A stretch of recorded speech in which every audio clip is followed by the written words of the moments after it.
नमस्कार, मैं सौरभ वाजपेयी हूं और एबीसी हिंदी न्यूज देख रहे हैं आप। आज मौका है नेताजी, यानी जिनको नेताजी के नाम से लोग जानते हैं, मुलायम सिंह यादव, जिनको धरती पुत्र भी कहते हैं, अखिलेश यादव जो सपा सुप्रीमो हैं, उनके पिताजी, उनकी आज जयंती है। और चारों तरफ आप देख सकते हैं कि माहौल क्या है। सब समाजवादी पार्टी कार्यालय पे, हम हेडक्वार्टर पे लखनऊ में हैं और तमाम कार्यकर्ता हमारे साथ मौजूद हैं। पहले इनसे सवाल करेंगे नेताजी की जयंती पर, फिर इनसे राजनीतिक सवाल करेंगे कि क्या होने वाला है। आज नेताजी की जयंती है, क्या सोच रहे हैं आप? देखिए वाजपेयी जी, मूल रूप से पहले तो हम आपको बता दें कि हम समाजवादी पार्टी के कार्यकर्ता नहीं हैं।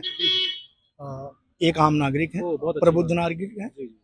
और जहाँ तक आज नेताजी के जन्म जयंती की बात है, तो देश के वो एक बिरले नेता थे जो जमीन से जुड़े हुए और गरीब, बेसहारा और समाज के उस तबके के वो नेता थे जो बहुत भारतीय समाज में पिछड़ा समाज कहा जाता था।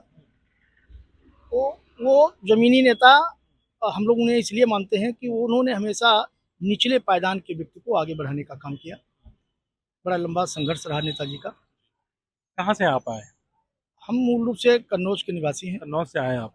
और कन्नौज इत्र नगरी के नाम से जानते हैं? हाँ, इत्र नगरी के नाम से जानते हैं। अखिलेश यादव का गढ़ भी है वहाँ, नहीं, सांसद भी है इस समय। समाजवादी पार्टी का गढ़ है, क्योंकि आदरणीय राम मनोहर लोहिया जी हमारे कन्नौज के सांसद रहे। तब समाजवादी पार्टी नहीं थी, लेकिन वो समाजवादी विचारधारा के जनक थे और वो कन्नौज के सांसद थे। नेताजी लोहिया जी के शिष्य थे और नेताजी भी हमारे कन्नौज के सांसद रहे। 99 में उन्होंने चुनाव लड़ा। ठीक है, बड़ा चाहते हैं आप लोग उनको, आज उनकी जयंती पे आए हैं, बहुत अच्छी बात है। और जितना समाजवादी पार्टी के सिपाही हैं, बड़ा धूमधाम से मना रहे हैं। योगी जी ने भी ट्वीट किया है उनके लिए, जो मुख्यमंत्री हैं इस समय सूबे के। अब आते हैं राजनीति के सवालों पे। क्या लगता है कि भारतीय जनता पार्टी से कैसे टक्कर लेंगे आप, जिस तरीके से वो पूरे फॉर्म में है और प्रचंड बहुमत से जीत के आई है बिहार से? देखिए, बिहार का चुनाव और उत्तर प्रदेश के चुनाव में अंतर होगा। और वहाँ के चुनाव में समाजवादी पार्टी का डायरेक्ट तौर पर बहुत रोल नहीं था। समाजवादी पार्टी का वहाँ पर प्रत्याशी नहीं लड़ा है। समाजवादी पार्टी का वहाँ पर मानसिक सहयोग था।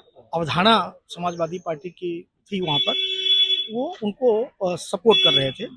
और समाजवादी पार्टी के जब चुनाव न लड़ने की बात हो गई वहाँ के, वो नहीं लड़े। और उत्तर प्रदेश का चुनाव होगा जब, तो आप ये मान के चलिए, जैसा हम जानते हैं, जैसा हमने देखा है, समाजवादी पार्टी चुनाव में बहुत अच्छा प्रदर्शन करेगी। और मुझे पूरा विश्वास है, क्योंकि समाजवादी विचारधारा के रूप में अगर हम बात करें तो समाजवादी पार्टी के लोगों को एकजुट होकर संघर्ष करना पड़ेगा और उत्तर प्रदेश का चुनाव वो जीतेंगे। योगी जी बार बार लॉ एंड ऑर्डर की बात करते हैं, ठीक है, और कैसे निपटेंगे उससे? कह रहे हैं कि हमारी सरकार में लॉ एंड ऑर्डर एकदम दुरुस्त है। यह प्रश्न का उत्तर तो समाजवादी पार्टी का कोई नेता देगा। हम समाजवादी पार्टी के नेता और कार्यकर्ता नहीं है। एक जागरूक नागरिक होने के नाते कार्यकर्ता नहीं है यहाँ पे, कोई नहीं है? नहीं, समाजवादी पार्टी के कार्यकर्ता एक भी नहीं है, लेकिन ग्रुप में कोई ग्रुप में कार्यकर्ता नहीं है, लेकिन सभी समाजवादी विचारधारा के लोग जी, समाजवादी पार्टी की विचारधारा के लोग हैं। तो ये सवाल तो फिर बनता है, अगर विचारधारा के लोग हैं, कि योगी जी का लॉ एंड ऑर्डर की बात करते हैं, कहते हैं कि अगर लड़की को छेड़ेगा तो अगले चौराहे पे एनकाउंटर हो जाएगा, यमराज खड़ा मिलेगा। लॉ एंड ऑर्डर की लोग उनकी बड़ी जो है प्रशंसा करते हैं योगी जी की। योग और हमेशा गुंडाराज और रंगदारी का आरोप लगाते हैं आपके ऊपर बीजेपी वाले। कैसे निपटेंगे आप?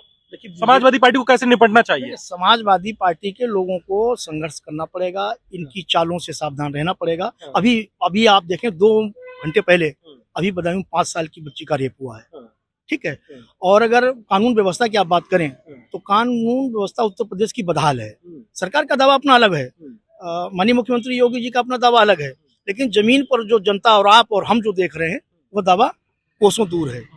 लॉ एंड ऑर्डर की जो बात उन्होंने, वो बुलडोजर नीति और निपटेंगे और ये खड़ा मिलेगा, इन वाक्यों के कहने से कुछ नहीं होता है। इन वाक्यों के कहने से कुछ नहीं होता है। जमीनी हकीकत ये है कि कानून कह रही है कि अब ये विजय रथ यूपी की तरफ आ रहा है और इनका जो भी सीटें आई थी इनकी 22 में, वो भी अब की बार खत्म हो जाएंगी सपा की। देखिए, वो राजनीतिक बयानबाजी है। राजनीतिक रूप से कौन कितना अच्छा बयान दे लेता है और कौन कितने। लेकिन एक बड़ी बात कही कि संघर्ष करना होगा इनको, समाजवादी पार्टी संघर्ष में कमी है, इसका मतलब है? नहीं, संघर्ष में कमी कतई नहीं, लेकिन संघर्ष करना होगा, ढीला नहीं पड़ना है। अगर हल्के में नहीं लेना, हल्के में नहीं लेना है, क्योंकि इनके अब ये पास मान चुके हैं कि बीजेपी मजबूत। बीजेपी मजबूत नहीं, बीजेपी एन केन प्रकार सत्ता का दुरुपयोग कर रही है। बीजेपी सरकार की मशीनरी जो है, जो संवैधानिक संस्थाएं हैं, उनका दुरुपयोग कर रही है। और उनके दुरुपयोग से बचने के लिए अगर जनाधार की आप बात करें तो अगर आप लोग हारते रहेंगे, मतलब ये लोग हारते रहेंगे, लेकिन आप जैसे विचारधारा की आप प्रभावित हैं, तो आप लोग ऐसे हमेशा मशीनरी की गलती देते रहेंगे, समीक्षा नहीं करेंगे आप लोग? नहीं, समीक्षा का समय है। बिहार में हमने नैतिक समर्थन दिया है, आप ही मानते हैं? दिया है। हमने कहा हम इस बात पर फिर अडिग है, समीक्षा करनी पड़ेगी। बिहार में हमारा नैतिक समर्थन था, हमारा समाजवादी पार्टी का समर्थन था, समाजवादियों का समर्थन था, लेकिन हमको उस पर चिंतन करना पड़ेगा। वह गलतियां जो हुई हैं उनकी चिंतन करके उन गलतियों को दूर करना पड़ेगा, संघर्ष का रास्ता अपनाना पड़ेगा। और सत्ता पक्ष की जो नीतियां हैं, जो समाज की विभाजनकारी नीतियां हैं, या सत्ता के जो मशीनरीकरण का दुरुपयोग है, उनसे भी सावधान रह के उनसे बचने के लिए रास्ते अपनाने पड़ेंगे, और तभी सत्ता का रास्ता प्रशस्त हो पाएगा। ये जनादेश नहीं है, आप ईवीएम पे ही ठीकरा ठोकते हैं, पीटते हैं हमेशा, जनादेश भी तो हो सकता है। नहीं, ये किसने कहा कि ईवीएम पर ठीकरा फोड़ते हैं? आपने कहा नहीं कि गड़बड़ हो रहा है, संघर्ष करना होगा, इनकी चाल से बचना होगा। हाँ, सत्ता की मशीनीकरण का दुरुपयोग होता है, खुलेआम होता है। कितनी वहां शराब पकड़ी गई, कितने वहां पर देखिए ईवीएम की बात नहीं कर रहे हैं, ये बड़ी चीज है। ईवीएम का हमारा मुद्दा नहीं, ईवीएम का मुद्दा समाजवादी पार्टी का है। हम समाजवादी विचारक हैं, हम समाजवादी विचारधारा की बात कर रहे हैं। ये राजनीतिक निर्णय, मशीनरी का दुरुपयोग हो रहा है। एक आम नागरिक होने के नाते, प्रबुद्ध नागरिक होने का मैं खुलेआम कह रहा हूँ कि शासन की, प्रशासन कह रहे हैं ओवैसी जी यहाँ पे आ रहे हैं, मुस्लिम वाला खेल बिगाड़ देंगे यूपी में।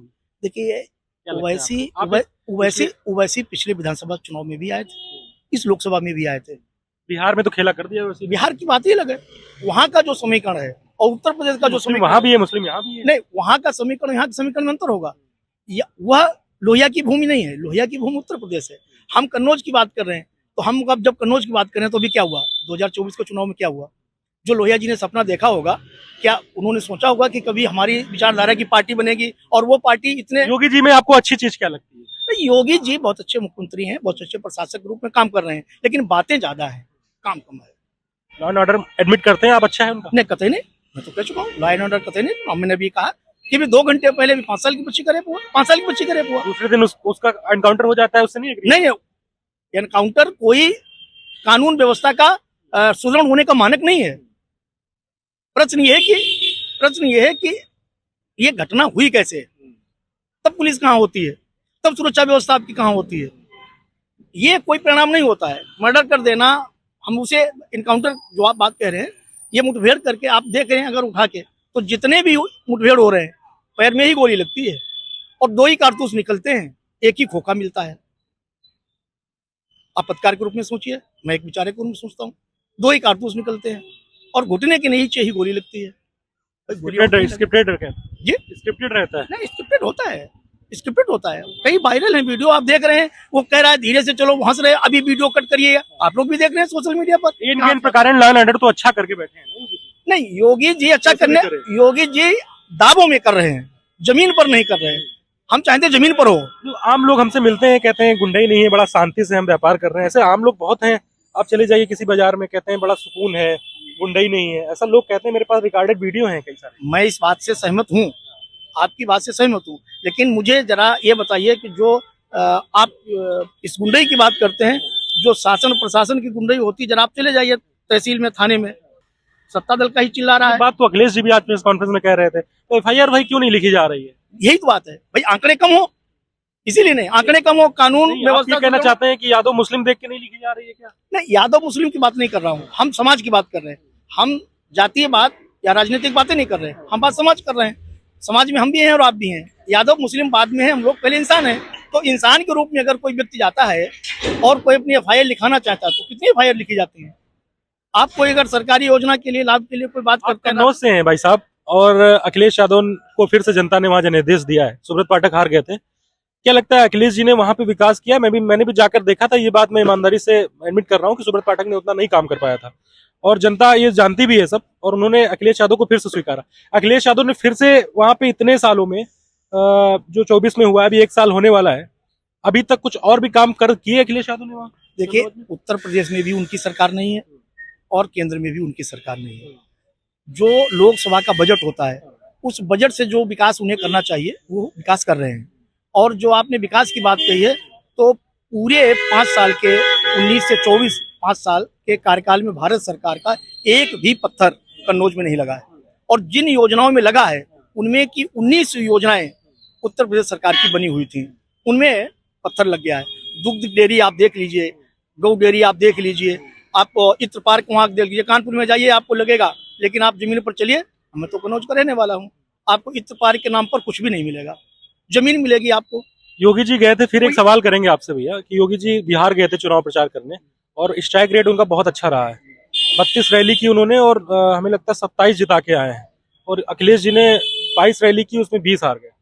जिस देश की जनता में धर्म का नशा चढ़ता है वह देश बर्बादी की ओर जाता है। आप पूरे विश्व का इतिहास उठा के देख लीजिए, ये जो चुनाव होता है या भारतीय जनता पार्टी जब चुनाव लड़ती है तो उसकी जो सबसे सुफल वाली पिच, उस सफलता मिलती है। सुफल पिच सांप्रदायिक, और सफल पिच उसी पर चुनाव लड़ना है। जब भी जाएंगे बीजेपी के कोई लोग हों, मैं न तो माननीय योगी जी की बात कर रहा हूँ, न आपकी न अपनी बात कर रहा हूँ। योगी जी को ये माना, अब ये बिहार चुनाव से स्पष्ट हो गया कि योगी जी को और प्रदेशों में, अन्य प्रदेशों में भी बड़ी इनकी डिमांड है। अखिलेश जी की रैली और जनसभा का कोई प्रभाव नहीं पड़ा बिहार में। देखिए, नकारात्मक जो राजनीति होती है उसका बड़ा प्रभाव होता है, सकारात्मक की बात बहुत कम सुनी जाती है। अच्छे लोगों की अगर आप संख्या निकालें तो आपको संख्या खुद पता चल जाएगी अच्छे लोग कितने हैं। नकारात्मक आप बात करिए, एक गंदा वीडियो आप डालिए मोबाइल पर, देखिए कितना देखा जाता है, कितने व्यूज आते हैं।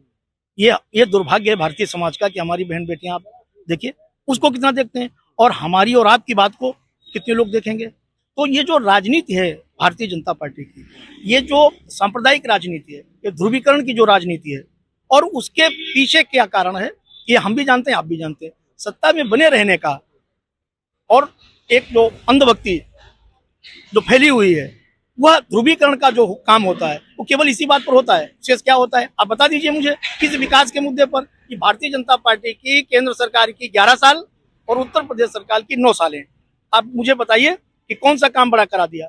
आप एक गिना दीजिए, मैं कन्नौज के आपको 50 काम गिनाऊंगा जो 1 अरब से ऊपर के होंगे। 1 अरब से ऊपर की परियोजना है। हमारा कैंसर इंस्टीट्यूट बंद है, हमारा फार्मासिस्ट जो जहाँ बच्चे पढ़ते हैं वो हमारा कॉलेज। योगी जी की लोकप्रियता और अखिलेश यादव की लोकप्रियता अगर मापी जाए तो आप मानते हैं, ईमानदारी से कैमरे पे कहेंगे कि योगी जी की लोकप्रियता ज्यादा है? नहीं, हम कतई नहीं मानते हैं।